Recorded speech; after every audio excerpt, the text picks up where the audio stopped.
Welcome to the Power Book of Podcasts. Unlock your potential with powerful book summaries that inspire personal growth and broaden your understanding of the world. Each week, we explore life-changing ideas, from leadership to mindset strategies to keys for happiness and success. Learn actionable insights to apply in your daily life. Join our growing community of thinkers and seekers. Like, comment, and hit that subscribe button now. It's time to supercharge your mind with the Power Book of Podcasts. Ever wish you had just a few more hours in the day? Yeah, I hear that. I know I do. Me too. We're diving into time management today. Okay. Exploring this whole idea that we all actually have 168 hours each week. Yeah, that's right. It's a fixed amount. Right. But you'd be surprised how many people just don't realize it. It's like we're all running around saying, I don't have enough time. Right. It's almost like a badge of honor to be super busy. It's true. But today's deep dive is all about challenging that time scarcity mindset. Okay. We're looking at Laura Vanderkam's book, 168 Hours. You have more time than you think. I read that book. Honestly, some of the stories in there just blew my mind. Okay, give me an example. Spill the tea. All right, so picture this. Teresa Dayner, a mom of 8 kids, also runs a multi-million-dollar business. Wow. But get this, she still manages to fit in things like hiking and reading novels. 8 kids and a business. Yeah. I can barely get laundry done some weeks. This totally debunks this idea that we need more time. Yeah. That's how we use it, right? Exactly. Vanderkam's core argument is we don't magically get extra hours. Right. It's about making intentional choices with the 168 we already have. Okay. Like, imagine your week as a blank canvas. You get to decide what goes on it. This Teresa Dayner, though, I'm hooked. Do you think she has a color-coded spreadsheet or something? I don't know about a color-coded spreadsheet, but that's where it gets really interesting. Oh. Dayner's big takeaway is we're actually in charge of our time. Every minute is a choice we make. Yeah. Realizing that is just incredibly empowering. It means your schedule isn't controlling you, you're controlling it. Okay, that's a big mindset shift. I'm already feeling a bit more in control just thinking about it. And the book goes deeper, too. It's not just about awareness, it's about action. Right. Vanderkam talks about identifying your core competencies, Okay. things you're uniquely good at, and that bring you satisfaction. This reminds me of that story in the book about Roald Hoffmann, Oh, yeah. Nobel Prize winner in chemistry, Right, a Polish poet. right. Talk about multi-talented. That's exactly the kind of thing Vanderkam is talking about. Yeah. Those core competencies can be applied to work, family life, hobbies. Right. Think of it like this. You're naturally good at puzzles, let's say. Okay.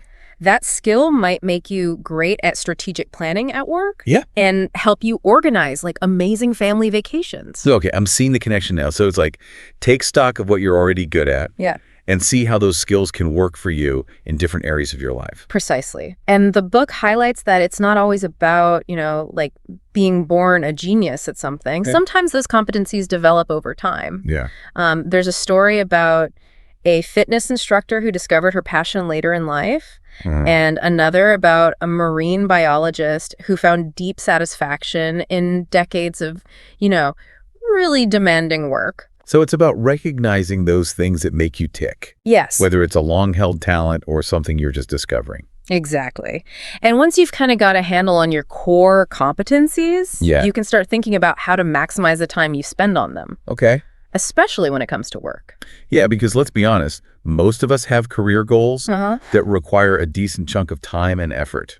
But here's where Vanderkam's advice gets really practical. Okay. She says, we need to redefine what work actually means. Okay, I'm all ears. How do we redefine work? So instead of just blindly doing whatever tasks your boss throws at you, think about the activities that actually move you towards your goals, both in your career and your overall life. Right. It's about being intentional.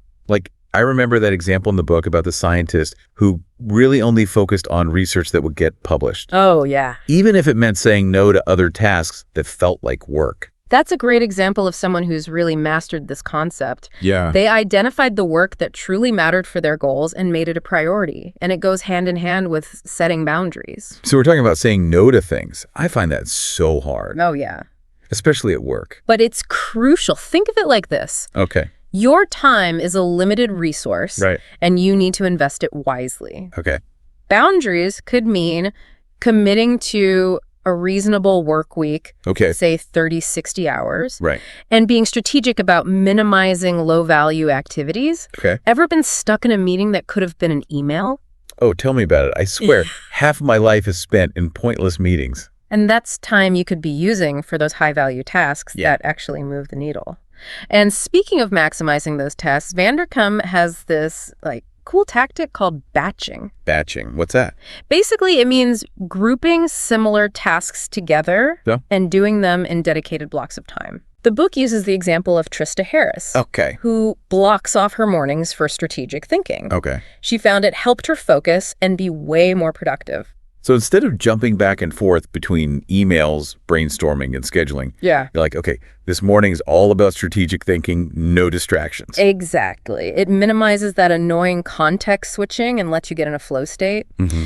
It's a super practical tip that honestly I think anyone can try, Yeah. regardless of their job. It's about being intentional and making those small tweaks to your schedule that can have a big impact. I'm already feeling inspired to try this batching thing. And once you've got a handle on maximizing your work time, it's time to tackle another big-time challenge: family life. Ugh, yes. The work-life balance struggle is real. Especially for those of us juggling careers and kids. Right. It can feel like a constant struggle. Oh, for sure. You're trying to be Yeah. a good employee and Wow. a good parent, Yeah. and it's so easy to feel like you're failing at both. But here's where things get really interesting. Vanderkam actually challenges this assumption that career and kids are always in competition. Wait, really? I'm intrigued. Tell me more. So think about this. Over the past few decades, Okay. housework standards have actually gone down Yeah. while parenting standards have gone up. Makes sense. Back in the day, moms are expected to spend hours ironing clothes Right. and baking elaborate meals. Right. Now it's more about being hands-on with playtime, education, all that good stuff. Makes sense. I'm not spending hours baking pies from scratch, but I am way more involved with my kids' school activities than my mom ever was. And Vanderkam uses the example of Monica Nessif, Okay. founder of Mrs. Meyer's cleaning products. Oh, yeah. I love her products. She's a successful entrepreneur, a mom, Yeah. and her life is a great example of how the economics of home and family have, shifted. So how does this tie back to time management? I'm still trying to see the connection. Well, remember those core competencies we were talking about? Uh-huh. It applies to parenting, too. Oh, okay. Instead of trying to do everything perfectly, Yeah. focus on the quality of time you spend with your kids. Okay. On the activities that truly matter. Right. Think shared hobbies, family rituals, Right. things that create lasting memories. Okay, I'm getting it now. So it's not about being the perfect parent who keeps the house spotless and cooks gourmet meals every night. Right. It's about prioritizing those meaningful moments with your kids, Yeah. even if that means letting go of some of those traditional expectations. Exactly. And the book has some great practical tips for carving out that quality family time. Things like strategic scheduling, Okay. shifting work hours if possible, and treating those after work hours as sacred family time. That protected family time is so important. Yeah. It's easy to let work bleed into evenings and weekends, Oh, I know. but those are the hours when we can truly connect with our kids without distractions. And instead of just, plopping them in front of the TV, Right. it's about creating those lasting memories. Vanderkam is all about making those moments count. This is making me think about my own family time. Yeah. I'm definitely guilty of letting work creep into evenings sometimes. Yeah. Maybe it's time for a schedule shakeup. And when it comes to managing those everyday tasks that can just eat up our time, Right. Vanderkam throws in another game changer: outsourcing. Yeah. You might think of it as a luxury, Okay. but it's more about being smart with your time. Okay, break it down for me. What do you mean by outsourcing? Am I suddenly hiring a personal assistant? It can be that, but it doesn't have to be fancy. Think of it as buying back your time. Interesting. The book tells the story of Sid Sabara, a busy professional who hired a personal chef through Craigslist. Okay. He realized that the time he spent cooking was time he could be using for things he enjoyed more. That's a great example. It's not about being rich. It's about recognizing that your time is valuable and choosing to spend it on things that are truly important to you. Exactly. And the book highlights so many areas where outsourcing can be a game changer. Cleaning services, laundry services, Right. even personal shoppers. Wow. Imagine having your weekends back instead of being stuck doing chores. Okay, I'm starting to see the light here. It's not about being lazy. It's about being strategic. Right. And it frees up time for those things that really matter, like spending time with family, pursuing hobbies, or just, relaxing and recharging. And that leads us to another crucial aspect Vanderkam emphasizes, reclaiming leisure time. Okay. It's something that often gets squeezed out by our busy lives. Yes. But it's so essential for our well-being and creativity. I am totally guilty of this. Work, chores, errands, and suddenly it's Sunday night. And I haven't done anything fun all week. It happens to the best of us. Yeah. But Vanderkam challenges us to think about what we truly enjoy doing in our free time. Okay. It's not just about passively watching TV. It's about pursuing hobbies, Right. engaging in active leisure pursuits, and really living a full life outside of work. What stands out to you about that? I love the examples in the book about hobbies like running, gardening, and learning new skills. Yeah. It reminds me that leisure should be fulfilling, not just a way to zone out. Yes. It's about actively choosing to do things that bring us joy and help us recharge. Absolutely. And it's about being just as intentional with our leisure time as we are with our work time. Right. If we plan our work week, why not plan our weekend too? What would that look like for you? That's a great point. I guess it would mean scheduling in those activities I enjoy. Yeah. Like going for hikes, trying that new pottery class, Yeah. or even just like blocking off time to read a good book. Exactly. And by scheduling it in, you're making it a priority. Right. You're saying, this time is for me and I'm going to enjoy it. Yeah. Instead of letting leisure time just happen if it happens, Yeah. you're taking control and making it a non-negotiable part of your week. How does that feel? It feels empowering. Like I'm giving myself permission to relax and recharge instead of feeling guilty about it. Right. I think that's a big hurdle for a lot of people, that feeling that we have to be productive all the time. I agree. We're so conditioned to think that being busy equals being successful. Right. But that's simply not true. Right. Leisure isn't a reward for hard work. Yeah. It's an essential part of living a full and balanced life.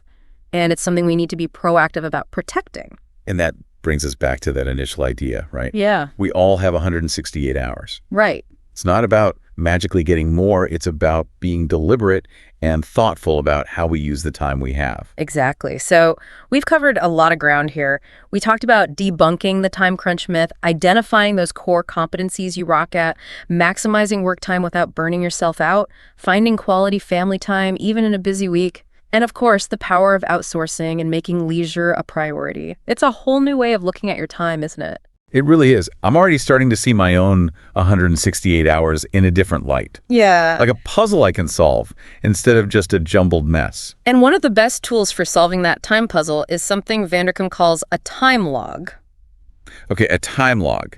I've heard of those, but honestly, they sound kind of tedious. Right. Is it really worth the effort? Trust me, it's eye-opening. Think of it like a detective mission for your time. You're gathering evidence to see where those precious hours are actually going. Okay, detective mode activated. So what does a time log actually look like? You literally track everything you do for a full week, all 168 hours, in as much detail as possible. So like I'm talking 8 a.m., woke up 8:15 a.m., made coffee, that level of detail. Exactly. And the more specific you are, the better insights you'll get. Instead of just writing work, try breaking it down, like 9:00 a.m., answered emails, 10:00 a.m., team meeting, 11:00 a.m., prepped presentation. This is making me realize how much I just lump things together in my head. Yeah. I bet there are tons of little time sucks I don't even notice. That's the point. It reveals those hidden patterns we often just miss. Right. Like, how much time do you really spend scrolling social media or watching TV? It can be shocking. Oh, I don't want to think about it. Yeah. But I can see how that awareness is the first step to making changes.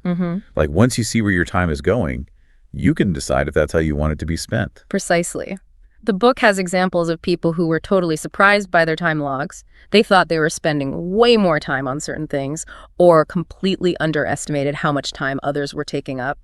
And that realization often motivates them to, make changes. It's like holding up a mirror to your week, right? Yes. And once you see the reflection, you can decide if you want to make some adjustments. Exactly. And speaking of adjustments, one of Vanderkam's most powerful tools is something she calls the list of 100 dreams. It sounds cheesy, I know, but Sure.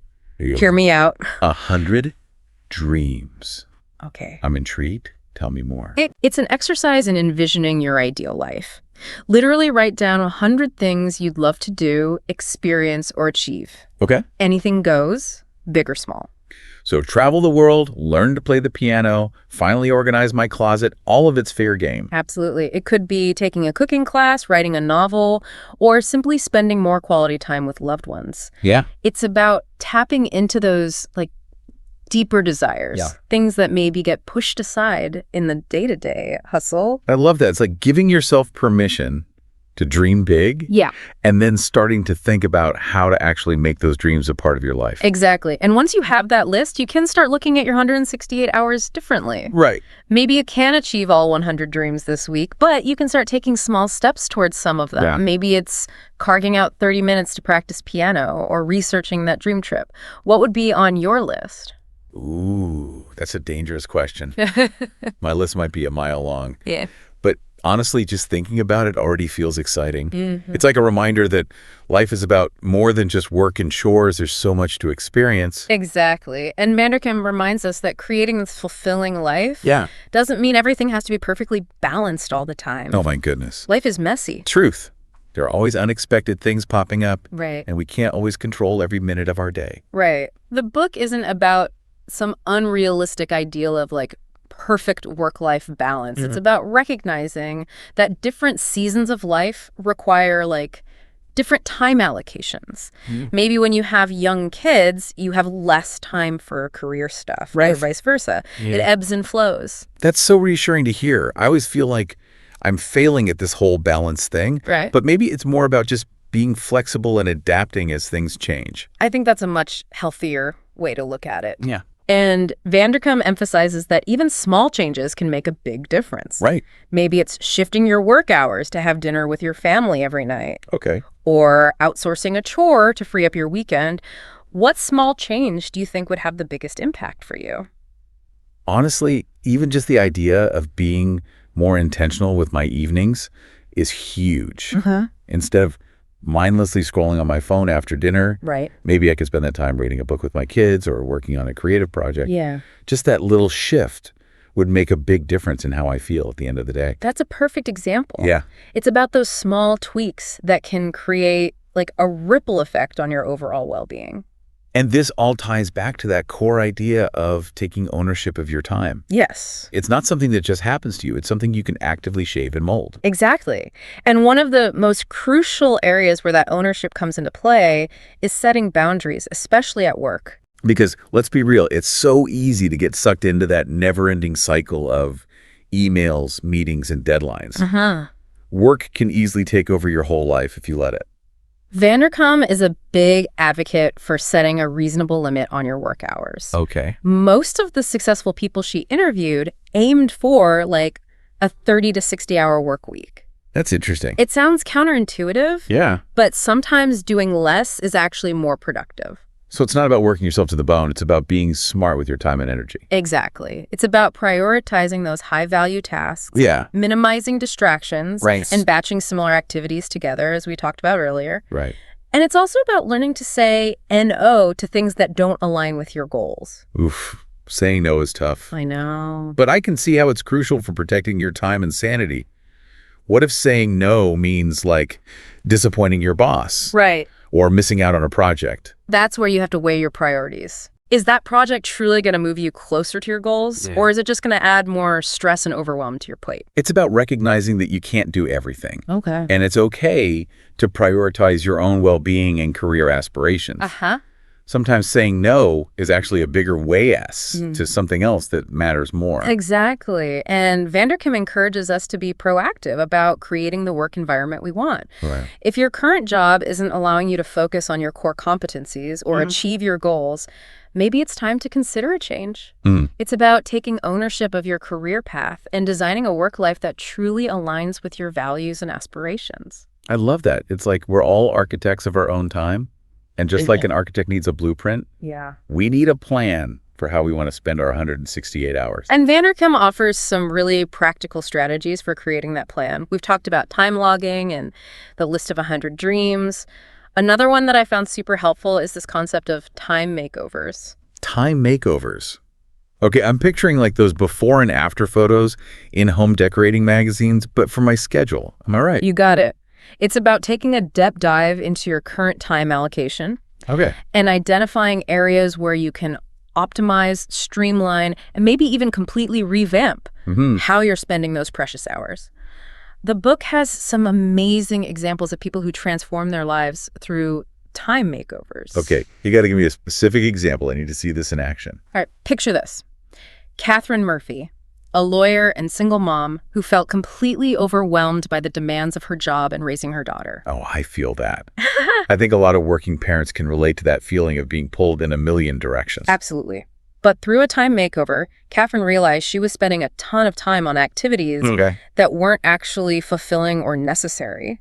Things like, mindless TV watching, scrolling social media, and even attending work events that weren't really advancing her career. It's like those things sneak into our schedule, and we don't even realize how much time they're taking up. Exactly. And by identifying those time wasters, Catherine was able to reclaim those hours and redirect them to things that truly mattered to her. She started making time for exercise, reading, and spending quality time with her daughter. Those small but strategic shifts had a huge impact on her overall well-being and happiness. Wow. How cool is that? That's amazing. Yeah. It's proof that even small changes can make a big difference, and that it's never too late to take control of your time and create a life you love. It's inspiring. It really is. And the best part is, you don't need a professional time management guru to do it. Wow. You can start your own time makeover right now. What's holding you back? Honestly, I think the hardest part is just getting started. Yeah. But after hearing Catherine's story, I'm feeling motivated to give it a try. So where do I begin? Remember that time log we talked about earlier? That's the perfect starting point. Track your activities for a week. Really pay attention to where your time is going. Then ask yourself, are you spending your time on things that truly matter to you? Are there areas where you could reclaim some of those precious hours? Right. It's about becoming aware of your current patterns before you can start changing them. Okay, that makes sense. It's like taking inventory of your time and then deciding what you want to keep and what you want to get rid of. Exactly. And once you have that inventory, you can start making those strategic swaps. Maybe it's cutting back on TV time, delegating a task, or blocking off a few hours each week for a passion project. What swap feels most appealing to you right now? I think for me, it's about being more mindful of my evenings. Okay. Instead of automatically reaching for the remote, I could use that time to read, work on my photography, or just have a conversation with my partner. It's about making a conscious choice to spend those hours differently. That's a great example. Yeah. It's not about having more time. It's about making those conscious choices and taking control. And that, my friend, is the key to living a more fulfilling life. So we've covered time logging, the list of 100 dreams, setting boundaries, and time makeovers. Is there anything else Vanderkam recommends that we haven't touched on yet? Actually, there's one more concept I found particularly insightful, the new home economics. Okay. It's all about how our approach to work, housework, and family time has shifted over the past few decades. Oh, yeah. You mentioned earlier how housework standards have gone down while parenting standards have gone up. Yeah. How does that play into time management? It's a huge factor, especially for working parents. Vanderkam suggests that instead of trying to replicate the model of the stay-at-home mom who spends hours on housework, we should focus on our core competencies as parents, what we're uniquely good at when it comes to raising our kids. So instead of striving for a spotless house, it's more about prioritizing those meaningful moments with our children. Yes. Even if that means letting go of some of those traditional expectations. Exactly. And this ties back to the idea of outsourcing, which we talked about earlier. By delegating tasks that don't align with our core competencies, we can free up time for those things that truly matter, like spending quality time with our families. It's about recognizing that our time is valuable and we should be spending it on activities that bring us joy or move us closer to our goals, both personally and professionally. And that includes leisure time. Right.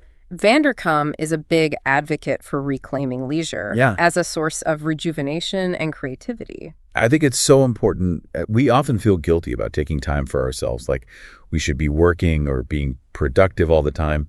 But Vanderkam reminds us that leisure is not a luxury. It's an investment in our well-being.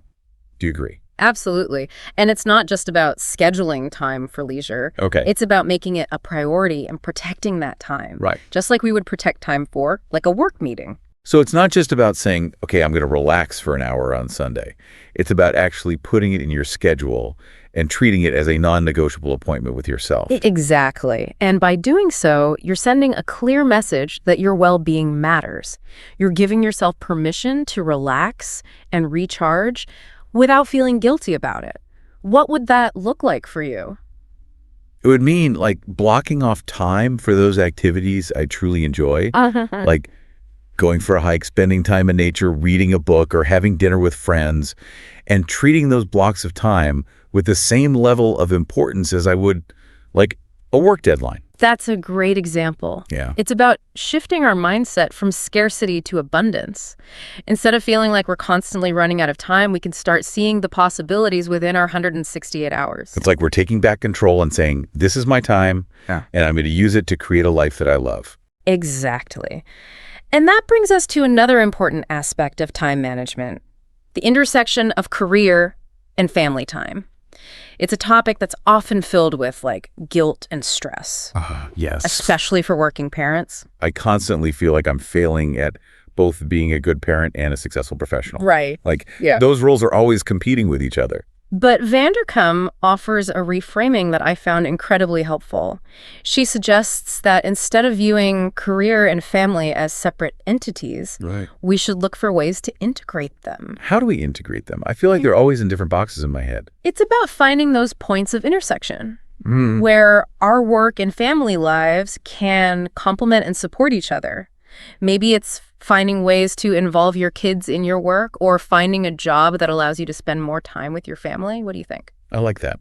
It's about thinking outside the box and finding those win-win scenarios where both our career and family life benefit. The book tells the story of Paula Spencer, a writer and mother of 4, who found a way to weave her passion for writing into her family life. She started writing about her experiences as a mother, turning those everyday moments into creative inspiration. So she found a way to leverage her core competency as a writer. Right. While also spending time with her children. Yeah. That's brilliant. Exactly. And it didn't have to be like a grand time-consuming project. Right. She simply incorporated writing into her daily routine. Yeah. Finding those little pockets of time to jot down ideas or work on a piece. Right. It's about those small, intentional choices that can make a big difference. That's inspiring. It's a reminder that we don't have to choose between our passions and our families. We can find ways to make them work together. I think it's about recognizing that our children can learn valuable lessons from seeing us pursue our own interests and goals. Yeah. We're modeling that balance and fulfillment we're striving for. It's showing them that it's possible to have a fulfilling career, a happy family life. That's a powerful message. And it's about finding those like shared interests and activities that can bring us closer as a family while also tapping into our individual passions. Maybe it's volunteering at your child's school, starting a family business together, or simply cooking dinner together every night. It's about those small moments of connection that build strong relationships. I'm starting to see this whole work-life balance thing in a new light. Yeah. It doesn't have to be this constant struggle. It can be a journey of finding what works best for us and our families. Exactly. And it's a journey that evolves over time. Right. As our children grow and our careers change, we might need to adjust our approach. But the key is to keep those core principles of intentionality, prioritization, and boundary setting in mind. It's about making conscious choices about how we want to spend our time and energy and recognizing that we have the power to shape our own lives. And Vanderkam reminds us that those choices have consequences. If we're not careful, those little bits of time can slip away without us even realizing it. Right. That's why it's so important to track our time, analyze our patterns, and make those strategic swaps. It's about becoming detectives of our own time, uncovering those hidden opportunities for fulfillment, and creating a life that truly reflects our values and aspirations. And it's about recognizing that we have the power to change those patterns. Right. We don't have to be victims of our circumstances or our busy schedules. We can choose to create the life we want 168 hours at a time. I'm feeling so much more empowered after this conversation. Yeah. It's like a whole new world of possibilities has opened up. That's exactly what we were hoping for. Yeah. It's about showing you that you have more control over your time than you think. Yeah. And giving you the tools to create a life that's both successful and meaningful. What are you most excited to try first? Honestly, I'm excited about all of it, but I think the time log is a great place to start. I need to see where my time is actually going before I can make any real changes. That's a great first step. And once you have that awareness, you can start experimenting with some of the other strategies we've discussed. Right. Maybe it's batching your tasks, setting those boundaries at work, or finally creating that list of 100 dreams. It's all about taking those small but consistent actions that will add up to big changes over time. I'm feeling so inspired to start taking control of my time and creating a life that I truly love. I think a lot of our listeners are probably feeling the same way. I hope so. This deep dive is all about empowering you to make those changes and live a life that's both fulfilling and successful. What do you think are some of the biggest challenges our listeners might face when it comes to implementing these strategies? I think one of the biggest hurdles is overcoming that feeling of overwhelm. Right. It's easy to get stuck in that mindset of, I don't have enough time, and feel like making any changes is just too daunting. That's a great point. But Vanderkam reminds us that it's not about making massive overnight changes. Yeah. It's about those small, consistent actions, like the ones we've been talking about, that will eventually add up to big results. What else comes to mind? I think another challenge is like letting go of perfectionism. We often feel like we have to do everything perfectly. Right. And that can be paralyzing. It's about giving ourselves permission to make mistakes, to try things out and see what works, and to adjust our approach as needed. Absolutely. It's about progress, not perfection. Right. And it's about recognizing that there's no one-size-fits-all approach to time management. Right. What works for one person might not work for another, and what works for you today might not work for you a year from now. So it's about being flexible, experimenting, and finding what feels right for us in each season of our lives. Exactly. And it's about giving ourselves permission to make mistakes, to try things out and see what works, and to adjust our approach as needed. I think it's also important to be patient with ourselves. Oh, for sure. Changing our habits and mindset takes time. Yeah. And it's okay to have setbacks along the way. Yeah. The important thing is to keep moving forward, even if it's just one small step at a time. Couldn't have said it better myself. It's about celebrating those small wins, recognizing our progress, and giving ourselves credit for the effort we're putting in. It's a journey, not a destination. And it's a journey that's worth taking because when we're intentional with our time, we can create a life that's both fulfilling and successful. We can achieve our goals, spend quality time with loved ones, pursue our passions, and still have time left over for relaxation and rejuvenation. That's the dream, right? And it's all within reach. We just have to take those first steps. So what's one small step our listeners can take today to start owning their 168 hours? What actionable advice can we leave them with?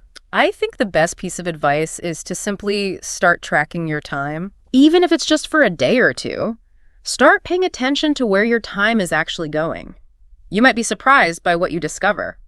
And that awareness is the foundation for making any real changes. That's great advice. Yeah. It's about taking that first step, even if it feels small. And from there, we can start implementing those other strategies we've discussed. Setting boundaries, creating our list of 100 dreams, finding ways to integrate our work and family lives. It's all about taking control and creating a life that we love. Exactly. And remember, you have more time than you think. Right. It's time to stop feeling overwhelmed and start living the life you deserve. Are you ready to take the challenge? It's funny, we talk about time management, but often I feel like the biggest obstacle is just feeling overwhelmed in the first place. It's true. That sense of too much to do, not enough time is like a universal experience. Like there's this gap between our like grand plans and the reality of our daily schedule. Totally. It's like I have this vision of my ideal life, all organized and productive and fulfilling. But then I look at my to-do list and I'm just like, nope. I just want to hide under a blanket. And that's where Vanderkam's approach like really shines. It's not about adding hours to the day. It's about changing our mindset from scarcity to abundance. We're not lacking time. We're lacking intentionality. So instead of stressing about what we don't have, yes, we focus on what we can do with the 168 hours we're given. Exactly. think of it like this. You have this like beautiful empty jar, and you get to decide what to fill it with. Do you want it crammed full of like random pebbles? Right. Or do you want to carefully choose the most precious gems to put inside? I love that analogy. Yeah. It makes so much sense. It's not about doing more. It's about doing the right things. Yes. It's about making conscious choices that align with our values and goals. Precisely. And that might mean saying no to commitments that drain your energy, even if they seem important. It's about protecting your time for those things that truly matter. Yeah. Whether it's work, family, hobbies, or just taking care of yourself. This all ties back to those core competencies we talked about earlier, right? Right. It's about like knowing what you excel at, what brings you joy, and then finding ways to like build your life around those strengths. Absolutely.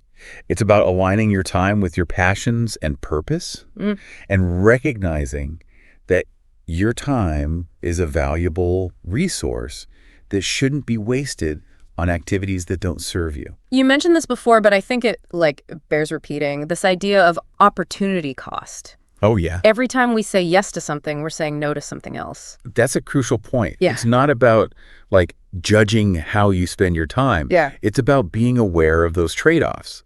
Like maybe you love watching reality TV and that's totally fine. Yeah. But if you're doing it at the expense of something that would bring you like more long-term fulfillment. Yeah, like learning a new skill or spending time with loved ones, that's something to consider. It's making me think about how I spend my evenings. Sometimes I just collapse on the couch and zone out in front of the TV. Right. But maybe there are other activities that would like leave me feeling more energized and fulfilled. And that's where Vanderkam's emphasis on like intentional leisure time comes in. It's not just about relaxing, it's about choosing activities that recharge you, that connect you with your passions, or that help you grow as a person. It's about being as thoughtful about our downtime as we are about our work time, which honestly is a pretty radical concept for most of us. It is. We're so conditioned to think that like being busy equals being successful that we forget to prioritize rest and play. But Vanderkam reminds us that leisure isn't a reward for hard work. It's an essential part of a fulfilling life. Okay, so we've talked about like shifting our mindset, identifying our core competencies, setting boundaries. Right. And being intentional about our leisure time. Is there anything else we can do to like tackle that feeling of overwhelm? Any other Vanderkam wisdom you can share? Well, remember how we talked about those time makeovers? Yeah. That process of, analyzing your schedule and finding ways to optimize your time. Right. Vanderkam emphasizes that it's not about making like drastic changes overnight. Yeah, because who has time for a total life overhaul? Most of us are just trying to survive the week. Exactly. Yeah. It's about those small, consistent changes that add up over time. Maybe it's setting a timer for 25 minutes of focused work, then taking a 5-minute break. Right. Or maybe it's dedicating like one afternoon a week to batch cooking meals so you have healthy options ready to go. It's about finding those little pockets of time that we can use more effectively without having to like turn our whole lives upside down. And Vanderkam stresses that it's okay to have setbacks. Right. Life happens. The important thing is to like keep coming back to those core principles of intentionality, prioritization, and boundary setting. It's like we're building a muscle. Right. The more we practice these skills, the stronger we get. I love that analogy. Managing our time and creating the life we want. It reminds us that it's a journey, not a destination. Right. There's no one-size-fits-all approach to time management. What works for one person might not work for another, and what works for you today might not work for you a year from now. So it's about being flexible, experimenting, and finding what feels right for us in each season of our lives. Exactly. And it's about giving ourselves permission to make mistakes, Yeah. to try things out and see what works, and to adjust our approach as needed. It's about being kind to ourselves in the process. Okay. Because honestly, I think that's a big part of the overwhelm. Yeah. We feel like we should be able to do it all perfectly. Right. And when we can't, we beat ourselves up about it. It's so true. We need to embrace that progress, not perfection mindset, and celebrate those small wins along the way, because even those tiny shifts in how we manage our time can have like a ripple effect on our overall well-being. This has been such an eye-opening deep dive. I'm feeling so much more hopeful and empowered about like taking control of my time instead of letting it control me. What would you say to someone who's listening to this and feeling inspired, but also maybe a little intimidated by all the things we've talked about? I'd say start small. Okay. Pick one thing that resonated with you, whether it's creating a time log, writing your list of 100 dreams, or setting a boundary at work. And just focus on that one thing for a week. See how it feels, what you learn, and adjust from there. It's about building momentum one step at a time. That's such great advice. And I think it's important to remember that we don't have to do this alone. Oh, for sure. We can talk to friends, family, or even a therapist about the challenges we're facing. Sometimes just having that support system can make all the difference. Absolutely. And remember, we're all in this together. Everyone struggles with time management at some point. Yeah. It's a universal human experience. But by being intentional, prioritizing, and setting boundaries, we can create a life that feels more balanced, fulfilling, and joyful. It's about recognizing that we have more time than we think and choosing to use it in ways that align with our values and aspirations. And it's about giving ourselves permission to rest, recharge, and enjoy the journey, because ultimately it's not about the quantity of time we have. Right. It's about the quality of life we create within that time. Well said. This has been such an inspiring and thought-provoking conversation. Yeah. A huge thank you to you for sharing your expertise and helping us unpack these powerful ideas from 168 hours. I know our listeners are going to walk away from this with a whole new perspective on time management. It's been a pleasure joining you on this deep dive. And to all our listeners out there, remember, you have the power to create the life you want, 168 hours at a time. Start small, be kind to yourself, and enjoy the journey. Until next time. Keep diving deep, everyone.